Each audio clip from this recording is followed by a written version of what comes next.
Sam, welcome. How are you doing today? I'm okay. Thank you very much for the invite. Thank you. Much appreciated.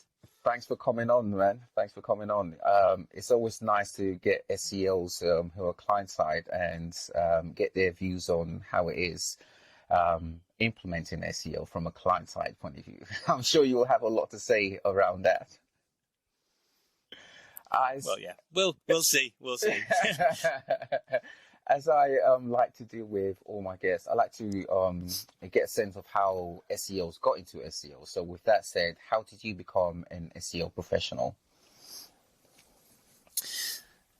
It's actually quite a really long-winded story, believe it or not. Go for it. I actually I started off. I did a graphic design degree, and I was working for a little family Christmas lighting business, creating packaging for their products that they were getting in, and they ended up hiring an SEO company to do some work on the website. I'll not names with who that company was, but to be quite honest, it was almost like daylight robbery.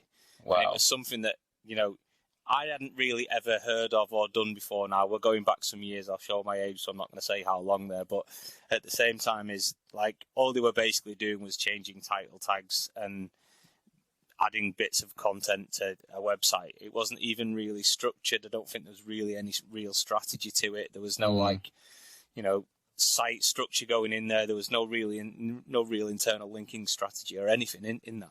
So myself and one of the other employees at the time decided that we could pretty much do this ourselves. So we kept looking at what they were trying to implement and where they were trying to implement it and picking a different section of the site and doing that ourselves.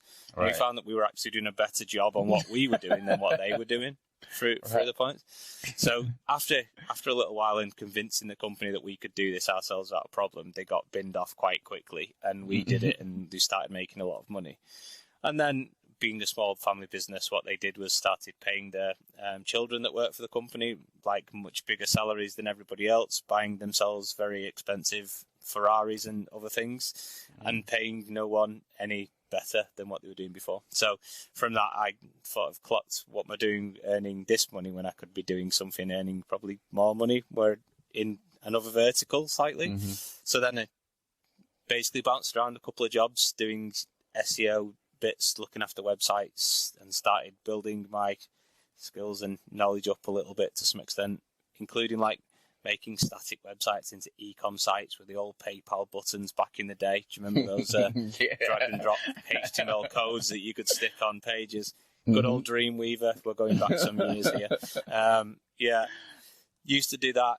Made proof of concepts to actually buy proper e-com platforms for businesses that hadn't even really considered it for the products that they had, and then gone from there to agency to other in-house, and then gradually things spiral over a period of time, and I end up where I am today. So currently doing SEO for New Look and leading that entire project for I would say is a pretty big high street retailer. There's like 500 stores and a pretty sizable e-com store. So it's taken me from a very should we say self-taught initial journey up to what I think is a pretty solid position now. So I like to think I know what I'm doing nowadays. Every day's a school day, right? Yeah. Especially with SEO, with it changing so much. There's always things to learn better, unlearn other things. It's always evolving, right? Yeah, definitely. And no matter how many times people say you shouldn't worry about what the next algorithm's going to do, I'll guarantee as soon as every single SEO sees that one's out, they start checking stuff for the following days afterwards, because you just have to check your own work, don't you? So you're always cautious of whether even at the most minor fluctuation is actually something that you've done wrong at some point. You're always constantly checking regardless. So you're definitely right. Every day is fully a school day. Would you say do you have specialize in a specific vertical or pillar of SEO, on page, off page, technical, or are you more for an all-rounder? I'd definitely say I'm more technical than I am anything else. Like, don't get me wrong, I understand the concepts of them all. I'm not the biggest link builder. I find that whole process to be, I want to say the word tedious, but it's not necessarily that it's tedious. It's just that I'm not very good at it. If I'm honest with you, I think I'm either too honest or not cheeky enough, or something that it just never was the most fruitful for me when I've done it in the past. But when it comes to stuff like technical stuff, I find that it's normally like there's a hell of a lot of like logic and common sense into stuff, and getting into those finer details and spotting those finer little parts of mistakes, being quite meticulous is something that I think I've probably got in my nature. So it kind of it's always fallen quite well for me, and therefore I've been able to, make quite big changes to websites quite successfully over the years. So that's probably why, I've got to a point where the last 3 or 4 roles at least have all been for pretty big e-com sites where, one little technical change is going to make 10 times more of a difference than content implementation. So it's finding those more, I guess, niche problems or more complex problems, being able to get them, teach the internal teams, which is a massive part of it, in order to be able to get it implemented correctly. Always seems to be more fruitful for a business like that, like long term. But that's not understating, the importance of link building and content at the same time. It's more just my own concept of how I see things in this type of business more than anything. And I think that's the beauty of SEO, in that it attracts a lot of people who come from different journeys. So someone who's very articulate or like content can be a content writer, and that can be pretty much all they do from an SEO point of view. They focus on content, and they are an SEO with the same, if you like, authority as an SEO who's strictly technical or off-page. And then you have others who are more all-rounder, and they manage all the different pillars, the 3 different pillars. And then you have people who are very data-driven, and they focus a lot more on the data side of things. They just want to be on a spreadsheet. So there's an interesting point there, and it's not, I actually, I threw into a talk at Brighton earlier on this year that I did, that like, I always like to think that there's 4 pillars realistically of SEO rather than 3, and I see it exactly as you just mentioned. So, you have your tech, you have your content, you have your link builders, but then a massive part of that is the data, and what that data is like, where that data comes from, and how you utilize that data. So, a lot of SEO stuff now is not just search volumes, and it's all down to trends and how you can understand trends. Like, I work in fashion at the moment, so trends is one of the biggest things that we do all of the time. You've got to be on the right trend, the right fashion all the time, but you have to understand what that trend is per term or per year, per season, per week, per month. Getting that trend right to understand everything. Like, we influence stuff like buying volumes, for instance. So we use trend data that we have and search volumes to influence what the teams are buying and the quantities that they're buying it in, which is a massive difference to what a lot of other people might see when they think of data and how that data can be used. It goes much deeper, I think, with data than it does with a lot of things. So it's an interesting concept, but I do like to think that there is the 4 pillars nowadays rather than just the 3. It doesn't quite.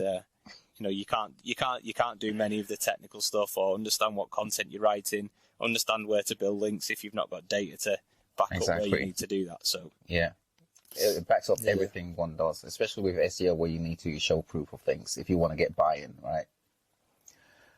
You mentioned you've worked agency side and also client side.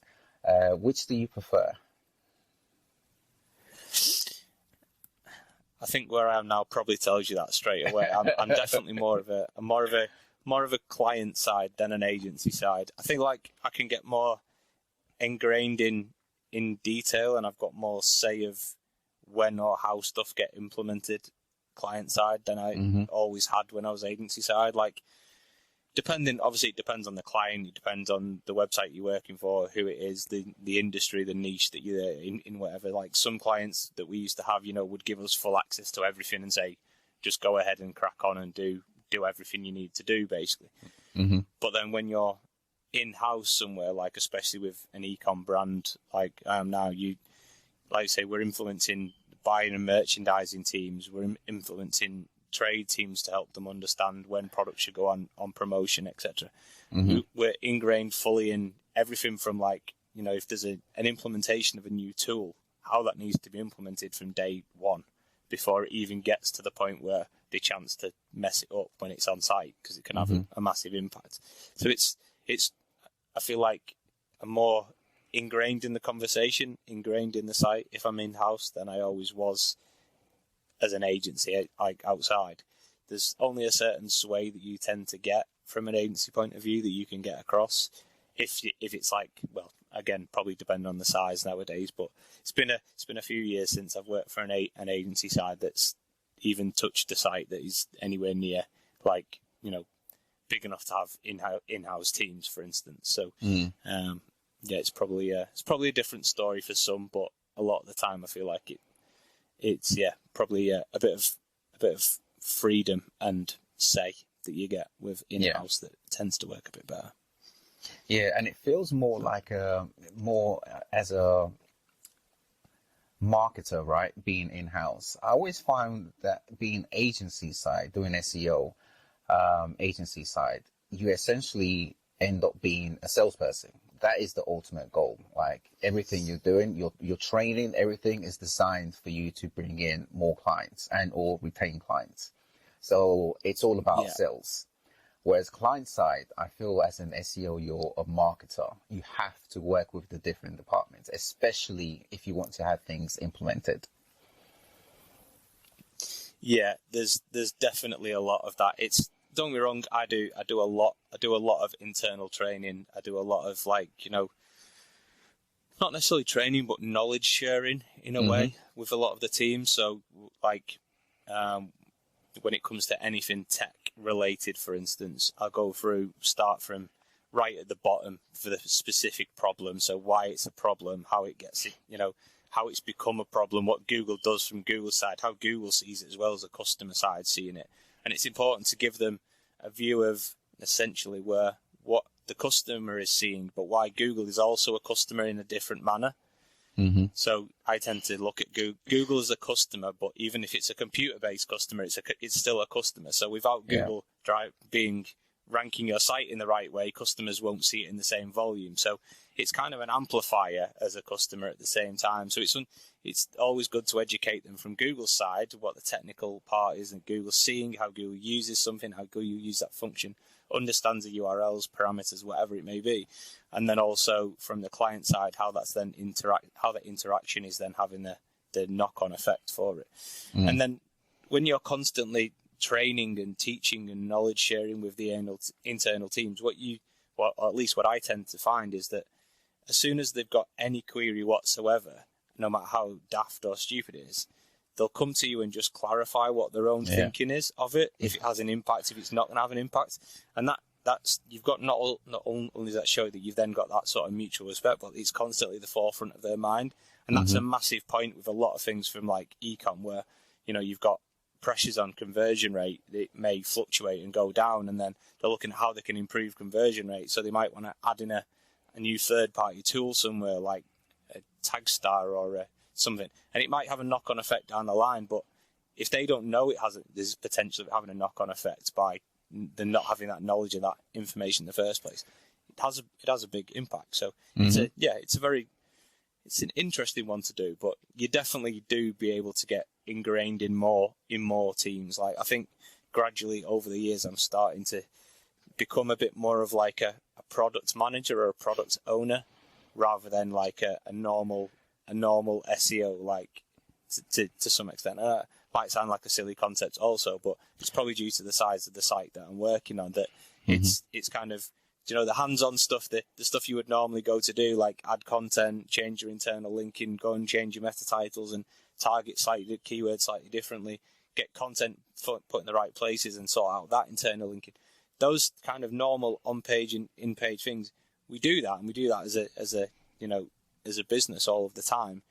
But I don't overly ingrain myself in the nitty-gritty of that point, but more about the whole bigger picture and the structural side of how that internal linking network is going to work rather than the singular page stuff at the bottom level. So therefore, I'm kind of not taking myself away from the day-to-day, but at the same time, kind of managing it as a bigger task, if that makes sense. So yeah, I feel like it is kind of coming more of a product manager role for a very specific area than a typical SEO nowadays. It's funny you mentioned that. It's a strange realization when you get to that. It's funny you say that, because I know a handful of brands these days that specifically have a project manager who is an SEO. So their title, instead of the typical, let's say, SEO manager, their title is SEO project manager. And I found that just to be amazing, because it shows how much SEO is influencing businesses and brands across the globally, I should say.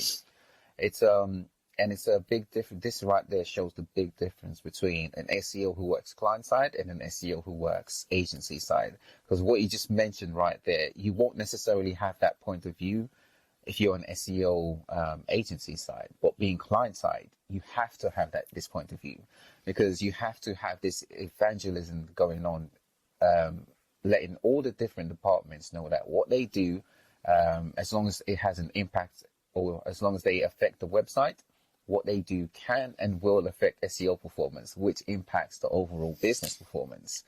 And it takes SEO away from being just a silo to being something that's well understood and respected across the business.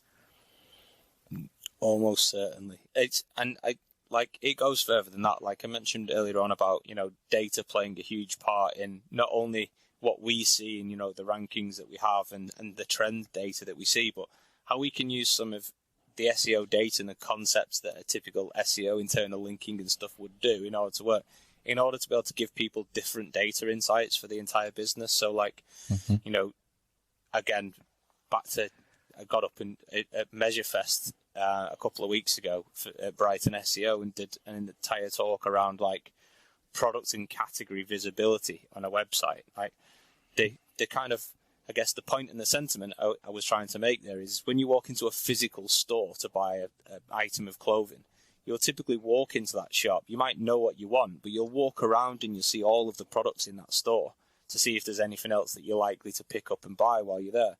However, with an e-com site, you'll never do that, because 90% of the products, it'll sit in a category that you can't easily navigate to unless you come in via a direct search query or, do an on-site search or wherever. Or you can't even navigate to categories in the same way. Half the e-com sites I've worked on over the last few years have had anything between sort of, probably 2,000 and 10,000 categories. There's no way you're going to click through 10,000 categories when you're doing a casual browse on your mobile phone at home. Right. You're just not going to do that. So the concept becomes very different, because what you then don't realize is that you have, probably 80%, 90% of your product catalog that isn't easily accessible or findable to a customer, unless they come in through that little silo that is the category or the search term that they searched for. They might not find the other ones on site. So say if you come in for, trying to buy a pair of ripped skinny jeans, for instance, you might not know that we have sportswear on site, because you might not easily be able to get from one to the other quite quickly without using an on-site searcher. And it's a strange concept, because when you actually think about that over the life cycle of products in a period of time, you end up, it's how you end up with products going into sale or going on discount, or, how much volume of products do you need to buy? How many items do you need per category? There's loads of things that come into that about how visible those products are and how visible those categories are. Because if a customer can't find them and Google can't navigate to them, and they end up orphaned products or categories that there's no internal linking to, you're never going to rank for them, therefore you're never going to sell them, therefore they end up going into sale. Yeah. And then you wonder whether it's product failure or not, and it actually might not be. So then there's loads of concepts in the background through this data, this internal linking network that you've got, and this stuff that you can do that you can actually have massive influences on what happens on the day-to-day front end through buying and merchandising and trading the website in a certain way, etc., etc. It's I find it more of a challenge, and I find it more interesting typically to do that and get ingrained in that sort of level of I don't know, data and day to day than then the standard, like, writing 10,000 title tags for I don't know, I don't know. I was going to say like a furniture client or something you've got from an in-house point of view. Like it's just a completely different concept. But like that's the sort of job that you'll get from as an SEO from an agency side. You'll have you'll need to refresh title tags, and you'll need to look at some indexation problems. Very different when you look at it from an in-house point of view, and where you can ingrain yourself and make a difference. It's a very different concept anyway. Absolutely. Yeah. Now, some business leaders, they still view SEO as, let's say, keywords, rankings, and links, right? That's what they know about SEO from a top line point of view. And because of that, they view SEO as something that's completed right before a site is launched. We give it to SEO, and SEO do their thing. Whatever it is they do their thing, and then the site is launched. And that sort of mentality has SEO in a very siloed position. Where do you see SEO in terms of the marketing mix? Where do you think SEO fits within a business? It's a very good question, because I want to say everywhere. However, it's not. Obviously, you're never going to be part of every single department. So I think typically you're probably better in terms of a product function or a tech function, typically, than a separate standalone channel within a marketing team. And the reason being that is because, again, if I go back to a fashion retailer like us, we'll have a branding team that contains copywriters.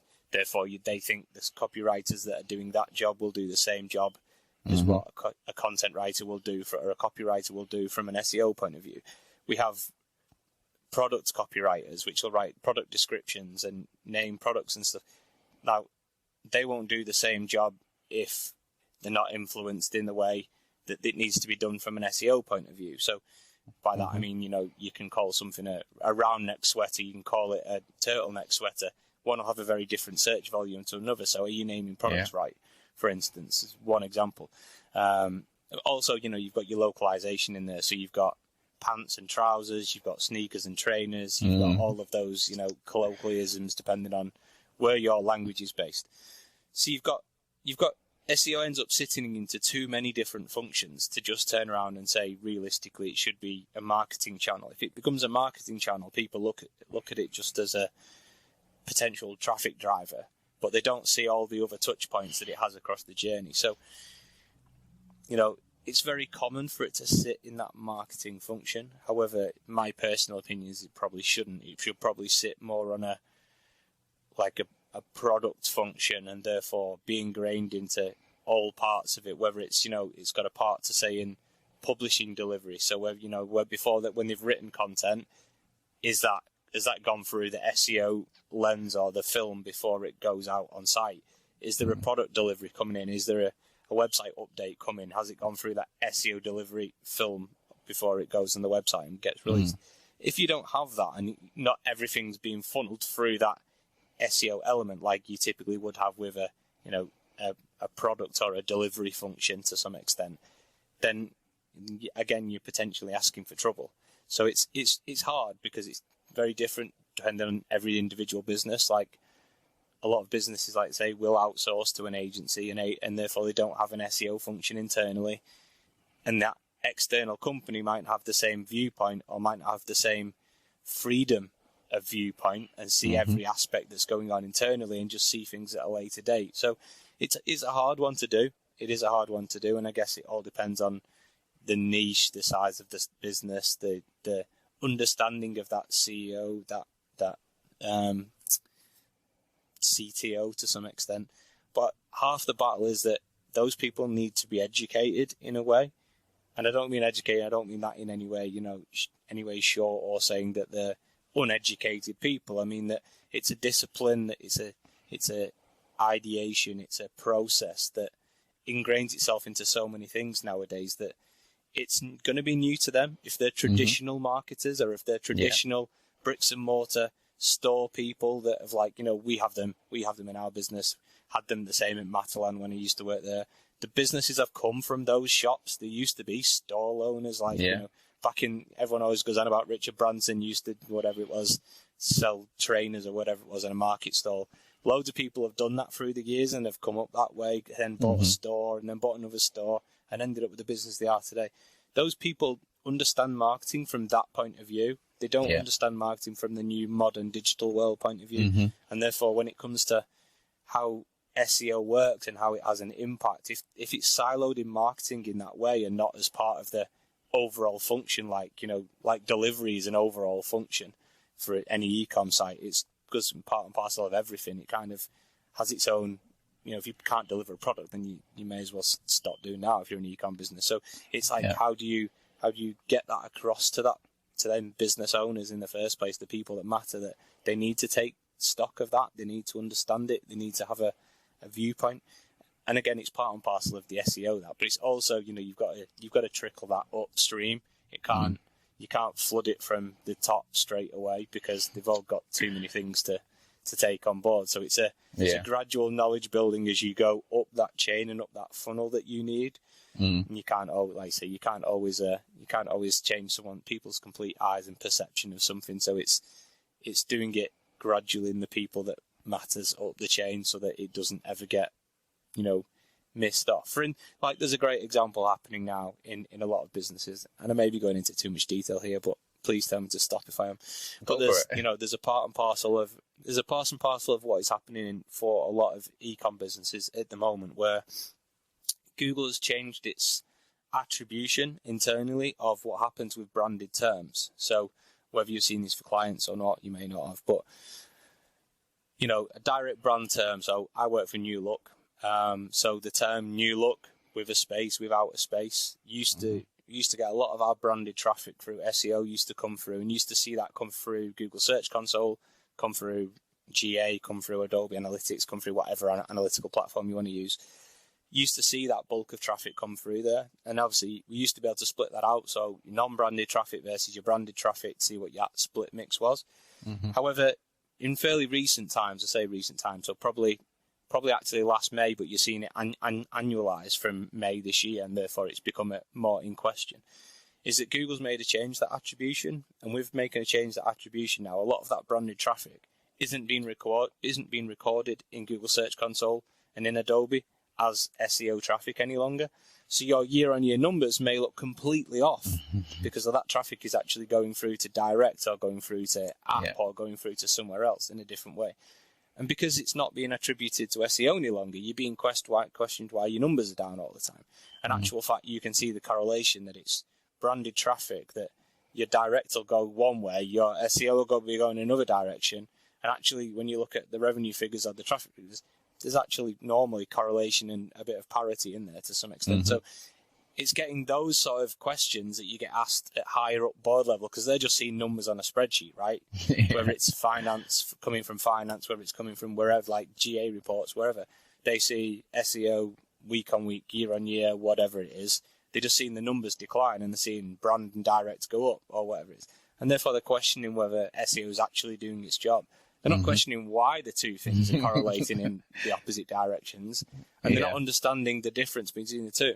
So it's getting that whole point across, and by explaining that change that Google's making, and it makes them sort of changes all the time, and you filter that to like my boss, and filter that to his boss, and filter that up, or her boss, and then up and up, and it goes up that chain, and eventually people at the top going, actually, like, the overall numbers are fairly similar. They're not, they're not miles away. But actually, that channel's looking like it's doing really poorly, and that channel's looking like it's doing really well, and actually that isn't the case. So them understanding that concept, that they don't need to, stop investing in one because it's dying a death, or, invest more in one because it's doing really well. Whereas, other teams may want to take credit for stuff that actually isn't their work, and waste loads of money. So, you could get brand teams saying, "Oh, we did this really good influencer piece, for instance," and actually it's nothing to do with them. But, that's not me poo-pooing at other channels or anything like that, but it's standard piece of information that happens, and that's one example where that sort of education piece, I guess, makes a huge difference. Yeah, and it's always with SEO because it's a uniquely special channel. Like even digital being new to traditional marketers, right? Within a business, they get paid search, they understand email, and social media is the newest channel, but they sort of kind of understand social media.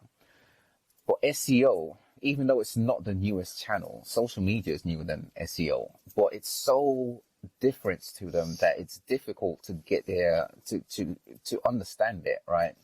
And business leaders sort of view SEO as a dark art, right? And they almost don't want to deal with it, which is, in my opinion, one reason why they hire an SEO to handle it so that they don't have to deal with it. What would you say to a business leader that view SEO as something that they don't want to know or care about, but they need that educational bit of information to make decisions from a top line point of view? Because their decisions, of course, affect the implementation when we come to it. I think to some extent the first thing you'd need to kind of go back and understand why that they don't want to have anything to do with it. Now, typically you find that it's either because they don't understand it fundamentally, they just don't get the intricate details, or they haven't got time to try and get their head around it more than anything. So it's making it and bringing it back into places where ultimately it does cross over with stuff that they do already that then has an impact to them. So if you can do little things like, I don't know, inform customers throughout a customer journey better and rank content about your returns policy, improve your sizing guides and make them more readily available on the front end of the site, for instance, that will have a knock-on effect to returns. Yeah. If they understand stuff like returns are costing us loads of money, and you're saying actually, you can do stuff from a customer experience point of view and an SEO point of view to get better visibility on those two things, get the customers to understand them better, that has a knock-on effect to returns. Yeah. They'll be all open ears because they'll want to know straight away, okay, well, how do you do that? Like, what's the process? What do we need to do to facilitate or to help you with that? And then as soon as you get into those, ingrained parts with them a little bit, and you can slowly but surely bring them into a mindset where actually something that might have seemed like it was really dull and boring and had no that they think they might have an interest to it, when it's really actually hitting them on the bottom line on a serious cash level, they slowly start to want to understand it a little bit more because any finer tweaks to it can actually have a huge impact on them. So I guess it's always been able to relate it back to the business commercials is the main factor with any SEO, and I think that is what a lot of people early on in SEO careers typically don't pick up on at first. Yeah, they want to see traffic, and I know I used to be really guilty of saying it when I was younger and in my more junior days, where I used to turn around and say, well, SEO is a traffic driving channel. You can take a horse to water, but you can't make it drink. It's like as if conversion was none of my business, but actual fact that's not really the case, because you may be bringing traffic in for a term, but it may not be a term that's actually suited to where the website functions at the moment. So you may not actually be bringing them in a term that's not overly relevant intent-wise or whatever. And it's actually changing perception and understanding that a bit better from a commercial point of view, that how you blend those two things and how you help the wider business in going down those different channels that they need to do from a browsing, conversion, transactional point of view, and that you get them down the funnel to, if you're an e-com site, down the funnel into a converting purchase. But yeah, it's definitely from a sort of higher up point of view, to be able to tie anything back into the commercials when you're doing a business case for anything is a great example. How do you turn around and estimate a value on that tech change that you're doing. It'll help you get everything implemented 10 times quicker as well. If you can actually give a figure on that, like, and not just plucking one out of thin air. You know, anyone can turn around and say, "Oh, make this change, it'll make another 50 grand." To be able to prove why and give them the details of why it's likely to make 50 grand, and be able to put that on paper and give them those figures, you're more likely to get that implemented because they've got something to work off. They've got a basis of understanding there from a commercials point of view. And I think that's typically missed a lot. You know, like I say, we've probably more junior people in the industry at the moment. It's something that I would implore them to try to get their head around, and how building those. No doubt you'll have seen them 1,000 times. If you haven't, like I started doing like click-through models. So understanding, you know, if you improve 4 positions, what that's going to do from that search volume availability. What click-through rate? If you rank position 7, you get 10,000 clicks a month from that term, position 7. If you get it to position 5, is that going to go to 13,000 or 15,000 clicks? Okay, then what does that do with your average order value and conversion rate in order to make X amount more money? So by improving all rankings 2 positions, how do you model that across a category, for instance? Now you just impact that on, you know, you're making a change to breadcrumbs on the website, for instance. You say it'll improve rankings 1 position. What does that commercially do for you across this website? Just doing those little business case studies and working them out and getting them on paper and having something to show and display to people can get you that commercial buy-in right from the top all the way through to help you out with sizing a tech ticket and understanding its priority in a tech queue. And that's, you know, huge battles for anyone working in an e-com site is understanding how you can bump stuff that you need to bump up a tech queue, because otherwise you can be waiting for a long time and have nothing ever implemented at all. I've been there, done that.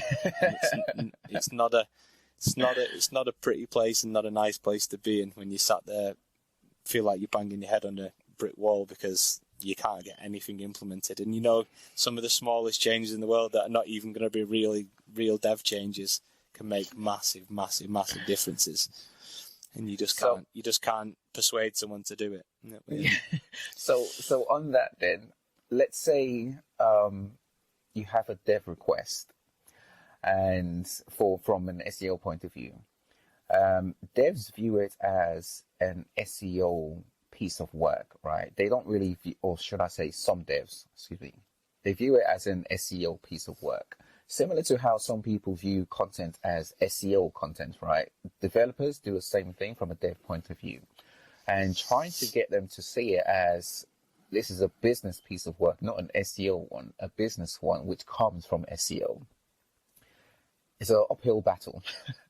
How do you go about changing that mentality from an in-house point of view so that SEO recommendations can actually be implemented? It's very much goes back to that same modeling element. So ultimately, you know, as soon as you can turn around and say, as soon as you can give them the data, give them the facts and figures. So, you know, where we are today without this change is earning us X amount of money. If we make this change and it'll do X, Y, Z to the website, it'll make, you know, customers' journeys easier maybe over here, has additional benefits with, you know, making accessibility better, whatever it may be, whatever that change may be.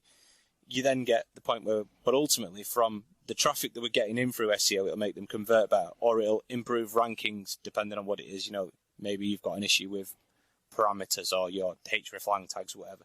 It's like making Google understand the site better, making Google rank the site better, therefore brings you in X amount more traffic that then brings you in X amount more revenue because your conversion rate and average order value.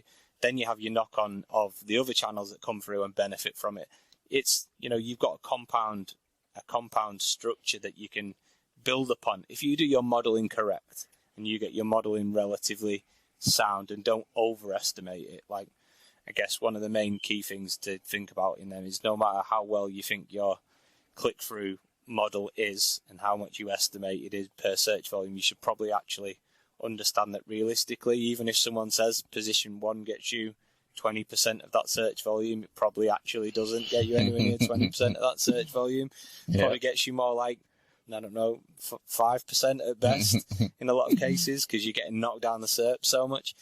So it's, take whatever initial model you do, scale it back by probably 60-70% at least, and say that's a more realistic number that you can do. Because as soon as you're extrapolating your numbers out for not only this is what it'll make us per month, but this is what it does over a 12-month period, or this is what it does incrementally going forward, the numbers are just going to start looking silly depending on the site that you're on and what those initial numbers are. So, don't make numbers look unrealistic. If they look unrealistic, people are going to doubt them. And if they doubt them, they're not going to be confident in implementing it because they just don't believe the model that you've given them ultimately. So it's probably a case of, you've probably got a bit of a learning curve to do with that modeling section in the first place, but ultimately it still comes back to that same thing, proving them with the commercials, proving them with the modeling of like any business case. By doing this, it'll improve XYZ, and XYZ converts to, X amount of pounds per year. That's the only way realistically you can get anything across the line. You can, we have conversations. I have conversations all the time about stuff like site maps.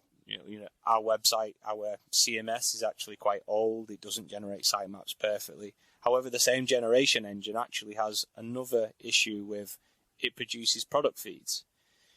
So if it's not producing sitemaps correctly, then it's almost certainly not producing product feeds correctly, because the same things are tied together. So, by making a change that's going to help improve SEO, you're almost certainly improving something over here to do with product feeds, and that's improving spend and making spend more efficient. So, so then if you can understand the ins and outs of your website platform and how that works, you can then use that to your advantage when it comes to your tickets that you're putting in also, because you can start to learn and understand about where you're likely to be benefiting other areas, other departments by doing your piece of work. And if you get, obviously you got your own buy-in, but if you get the other departments buy-in that is likely to benefit, and they're weighing in on that tech ticket at the same time, you're doubling up, tripling up your numbers. You're making everything go higher and up on a priority queue pretty instantly, really.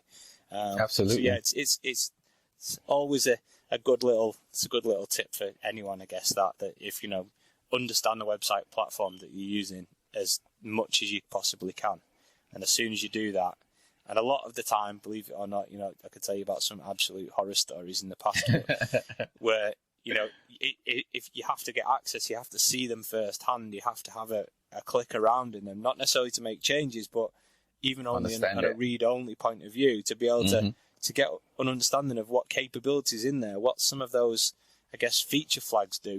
If someone ticks a certain box, what does that actually do?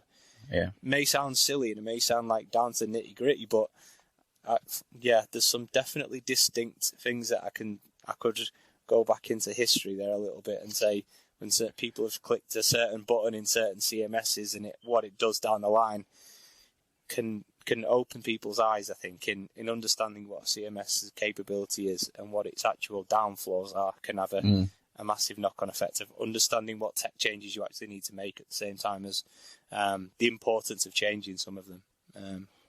See, and this is difference. Another value that SEO adds to businesses. It's predominantly seen as a marketing channel, and it is a marketing channel. It's also a development channel. I wouldn't be surprised if sometime in the coming years you have SEOs who are business developers, because things like you just mentioned with CMSs especially, most of the time they built without an SEO at hand. So an SEO almost has to make do with what they have, right? Make the best of things. And most of the time that ends up being workarounds that they're implementing. Whereas if you had an SEO in different departments... Go ahead. So I was going to say, you're talking specifically like Shopify there with your collections pages and your... because they're a nightmare. But anyway, that's by the by. Yeah, it's funny. I was talking to me. It's taken me back to a book I read by an SEO, Eli's. I think it's Schwartz. He created.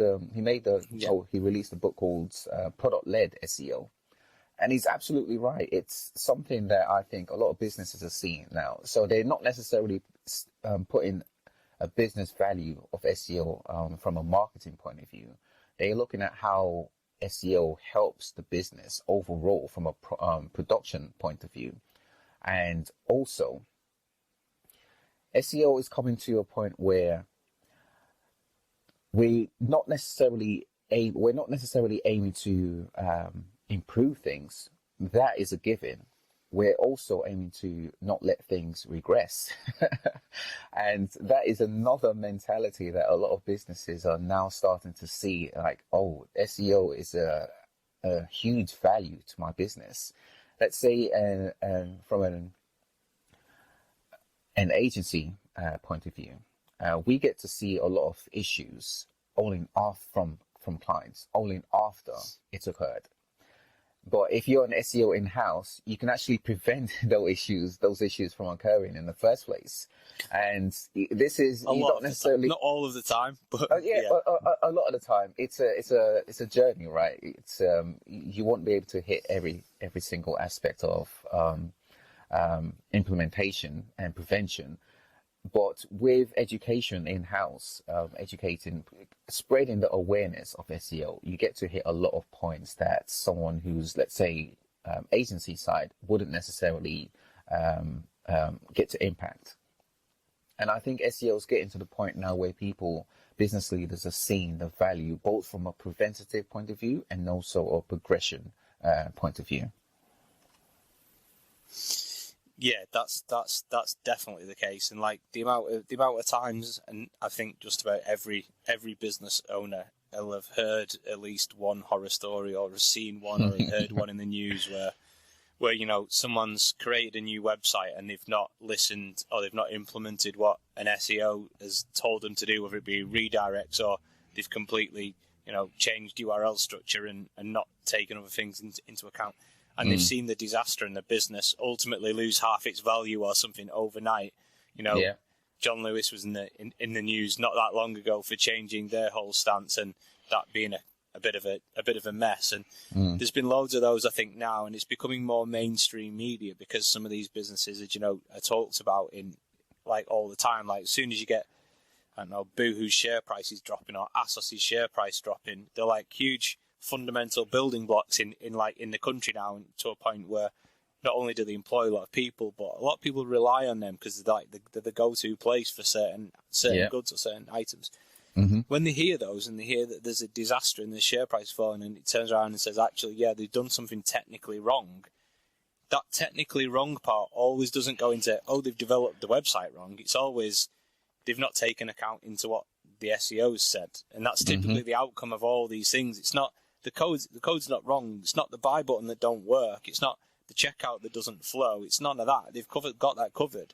It's actually something else that they've done behind the scenes that is, like say, it's more nitty gritty. It's more, it's more something that is a background technical point, or something that might be seen as a dark arts, and something that you just wouldn't have considered if it wasn't for an SEO to turn around and say, actually, you need to do X, Y, Z, or you need to make sure that you've considered this before you do that. And that does even the best SEOs can miss something all times. There's a lot of companies that'll have double checks or triple checks in certain instances and still manage to make an error.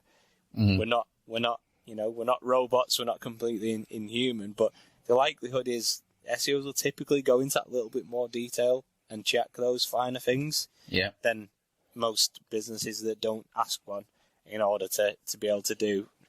No doubt there will have been successful website migrations to a new platform or a new fancy new look website that's gone all fine without an SEO in there at some point. I don't know of one, but there probably is one somewhere in history. But yeah, I definitely know of a good handful that have gone the complete, opposite. Gone multi-million-pound businesses that have gone massively wrong because they've taken all that authority ultimately and thrown it away overnight, or should we say in the click of a release button, typically. It's a shame, but it's businesses don't realize the value until there is an issue that's happened. And I think typically it's with migrations and or algorithm updates or releases.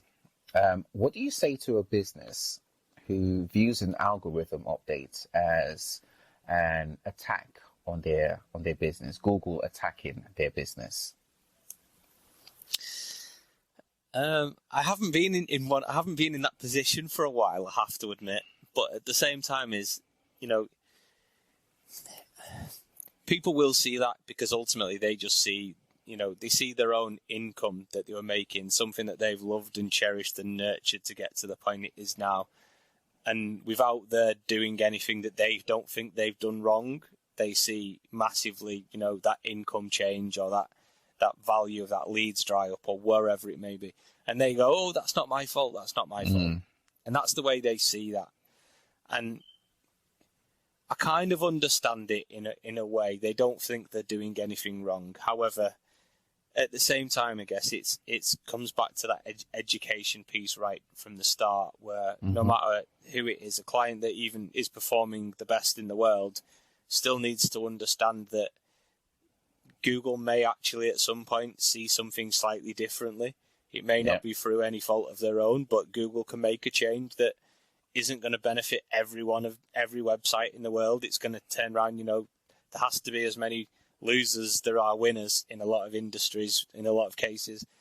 And you may fall foul of one of them at some point. It's not, you can't see it as a fault. It's just, it comes back to that education piece, and it's just making them understand that. And it's understanding, I guess, prior to those happening, where and why that's likely going to be. So, everyone in the world foresaw the Google helpful content update well in advance, right? There's all these new AI writing tools all over the place, and people aren't even spending the time to go through and fact check or read through them to make sure that they actually make sense in a lot of cases. And they're just spinning up websites with hundreds or thousands of pages of bits of content on a topic that they've stuck in a generator and clicked publish. And if they think that they're going to, survive on that for a long spell of time, and a client turns around and goes, oh, my website's been killed. Well, have you actually been doing it for a customer? Have you been doing it to try and generate quick traffic? If you're trying to cheat the system a little bit is probably the way it is, then at some point you're always going to get found out, right? No matter what it is. It's all about, not trying to run before you can walk, ultimately trying to do things at the right pace and the right manner. And if you do that all the way through, you're typically okay. You shouldn't have to worry about an algorithm, realistically. However, I have to clarify that comment that I think every SEO always needs to kind of worry about an algorithm in some way, because no matter what it is, even the world's greatest websites can have a knock-on effect off an algorithm if Google's changing the way that the SERP is. It sees the intent of a handful of keywords supposedly change. It wants to add in a feature that it didn't add in before, stuff like zero-click searches a couple of years ago. People have been making a lot of traffic and therefore potential affiliate revenue and stuff off the back of them. Google then gives the answer straight away, takes away loads of traffic. You've got stuff like Google Flights, Google hotel bookings. You can almost do it direct from the SERP now, where there's flight companies like Skyscanner and wherever where their traffic will have diminished quite heavily because of the influence of something that Google's done on the front end. It's no fault of their own. It's just Google seeing, actually, I can get a piece of this action here, which it's going to do because it's just a money-making business like everybody else. So, you have to give those higher up and maybe slightly niche and slightly obscure examples, and you have to put them in context for those website owners, those business owners, and say, look, it's not an assault on you personally. It's not someone turning around saying, we don't want you to put steak on your table tonight or whatever it may be. It's the fact that it's just the way that Google does things. It operates to make money itself, and it takes away chunks of revenue from businesses that it wants to steal itself. And I say that because I do call Google a thief quite regularly, in terms of it's forever stealing people's traffic by sticking features like those, hotels and flights and stuff in there. But I mean, I hope there's no liable case comes off the back of that. That should be fine. I think us as marketers, we almost take it for granted and sometimes forget that Google's aim is to service their customers. And we are aiming to grab or attain customers via Google, which essentially means we're aiming for Google's customers. They're not our customers until they land on the site, right? So I think that perspective, it escapes a lot of people sometimes. And because we're so used to seeing traffic from Google, if Google changed something into a business, let's say hotel business, for example, or ticketing business, they pretty much are looking at it as, well, we know we have X amount of our customers that will benefit from our service, so let's get into this business. And if you're in the business of creating tickets or selling tickets, it affects you. But the traffic you were getting via Google isn't your traffic until they land on your site. You know, it's not your customers, it's Google's customers. We're acquiring those customers, those users via Google. So it's a different way of looking at things, definitely. But it's the reality. Now, you mentioned you're right there. There's a lot of people won't think about it in that manner, but it is the right way realistically to think about it. I think you definitely are right. Now, you mentioned content earlier, and people have different views of what content is. Some view content as answering a user's query, satisfying their intent or question. Others view content as 400 or is it 750 words now, piece of article. Others view content as any and everything that's on a page is content. What's your view on what content is? You know, I actually had this conversation with someone on Twitter about a day or two ago, specifically, because he specifically turned around and said that in his view, content was more valuable. Content was more valuable than links and technical SEO.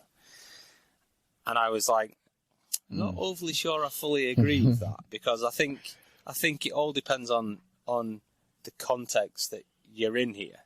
So what he was ultimately what he was trying to get at was, you know, if you've got a website that has loads of blank pages, you're not going to sell or get any leads from it, regardless of what the business type is. If you've got a website that has loads of links, but again, blank pages on it, you're not going to get any sales or leads through it. However, you can have a site that has 0 links, that has good content, that'll still rank, and it may not be the most technically sound site in the world, that'll still rank and it'll still get you leads and revenue. But I guess it all depends realistically on, you know, the context that you're talking about and the size and scale that business is, the point that you're referring to. If you're on a startup business at this minute in time and you're launching a brand new website, you'll get nowhere without content. You'll get absolutely nowhere at all. Whether that content be, you know, having products on the site in the first instance, you know, because products could be your content. You might have 100 products on a small, I don't know, niche personalized jewelry website or wherever. That might be your initial content. You then may want to write subliminal or secondary content around that. But that could be your start of content. Product could be your content. And it all just depends on the context that you're getting at with that question, I guess, where content, everything can be content, ultimately. Almost anything on a page can be content. However, most people will give you a subsection of what they mean by content. So a content writer, for instance, won't be typically adding product to a website. If it's an e-commerce site, a content writer will be writing product descriptions potentially, or writing snippets of content for a category page, or writing buying guides, or writing trend posts or trend articles, or what's happening at, I don't know, the Met Gala this year and who's wearing what. It's a very different point of view. From a content point of view, that'll be content. It'll be it won't be content as in adding product. So content can be a bit subjective in terms of depending on the angle that you're coming at the conversation for, but ultimately anything can be content. I've seen sites that have next to zero actual content in terms of long form written word content, even small form content that ranks and performs really well. Some e-com platforms, not naming any, I know one that's very, very close to my heart that doesn't really integrate content very well into the user journey, and therefore having the content that we have on site is, little and very specific in targeted areas, and therefore we could do a much greater job than we do with content. However, technical restrictions make it so that we can't add that into the journey at the moment. Mm-hmm. You have other sites that are completely opposite. The content may be the strong point, and actually the linking back into product is the harder thing for them. They can generate traffic by the product, but they can't actually make that customer convert in the same way because they're not doing a very good job of selling the product or the quality aspect or the value proposition or wherever it may be. Mm-hmm. It's an interesting conversation that you could probably have, and the people have different stances on it from all over the place. But yeah, I think I would say that almost anything can be a product. Anything on a page can be content. Anything can be a product. You can sell a course as a product or an idea to some extent. SaaS tools. Content will always be important, but it's finding out the type of content, the intent from the content that you need, therefore becomes and instructs what content really is. So understanding that intent and that usability of the potential customer user to understand what the content is for your site, I think is probably the best way to look at it. Yeah, and that changes from vertical to vertical. Absolutely. For anyone, for an SEO or an aspiring SEO who's interested in becoming an SEO professional, how would you suggest they go about becoming an SEO? It's a good question also. Probably not take the same path as I did would probably be the first thing, just because it was a very long-winded and very obscure way around it. I think there's a lot of resources nowadays where you can start to read about the practices that you need to do, but you might get what's the word, like put off by how detailed it may be or how much there is to do or how the extent of what SEO potentially could be. If you go in and start reading, you can go down a rabbit hole. You don't always need to do that right when you're starting off. I think there's a lot of the times nowadays, there's the best thing to do ultimately is to look at taking a junior role or a startup role within an agency point of view. Mm-hmm. You'll therefore have not only typically access to training, but also to multiple clients to look at and to see different things and to learn off. But start something of your own is also a good option of it. Mm-hmm. You'll never understand what Google's going to do with a site until you start messing about and playing with one. And ultimately, also, I guess with that, don't be scared to make a mistake either. I would not advise doing it on a multi-million-pound client's website, however, but at the same time is, test on something small. If you've got a theory of something, how something works, and you want to try it out, the best way to learn is to fail and learn quickly and rectify it. Mm-hmm. You can always roll stuff back. So, if something makes a massive change that goes wrong, you can always typically roll it back and undo it and then start again and look from a different angle. But yeah, nowadays there is so many agencies, there is so many people looking out for juniors that, people want to get into it because the demand for SEO is so high across the board. Mm-hmm. It shouldn't be difficult nowadays to get into a junior role, no matter where you want to do. And progression also, if you can apply yourself, you have a bit of logical common sense to some extent, you're prepared to put a bit of effort in, listen to people. It's a very, very, very quick developing career at the same time. Mm-hmm. I know people that have been doing 3 or 4 years that have gone from being junior to senior positions in places, and the money they earn now in comparison to when they started 2 or 3 years ago can be triple in just that amount of time. Now, I don't think there's many other industries in the world where you can almost go, I can do the job for 3 to 5 years and have tripled my salary. Like, yeah, you know, I genuinely can't name very many at the moment, but such is a boom in the industry at the moment, and the reliance on us for a lot of things as SEOs that it's quite possible. It's absolutely, and definitely it's a good career continuing to be to in grow. at the moment from that point of view. Oh yeah, and it's continuing to grow. Yeah, It's going to be interesting to see how things shape out in the next 2 to 3 years, let's say. Well, Sam, thank you so much for your time. Where can people find you? Not a problem online? At all. LinkedIn, but probably Twitter's probably the best place, to be honest. Twitter. You normally find me lurking somewhere and commenting on people's stuff on Twitter somewhere. It's just typically you'll find me on Twitter if you have a look. I'll have those two. I am a massive United fan, so that has I am a massive United fan, so that has something also to do with my Twitter. So you might also want to troll me on that for that point of view too. For one of my sins, but never mind. I'll have those links in the description, Twitter and LinkedIn. But brilliant. Thanks a lot for your time. Enjoy the rest of your day, and we'll catch up again soon. Yeah, not a problem. Thank you very much for that. Thanks, Sam. Cheers. Speak to you later. Bye-bye.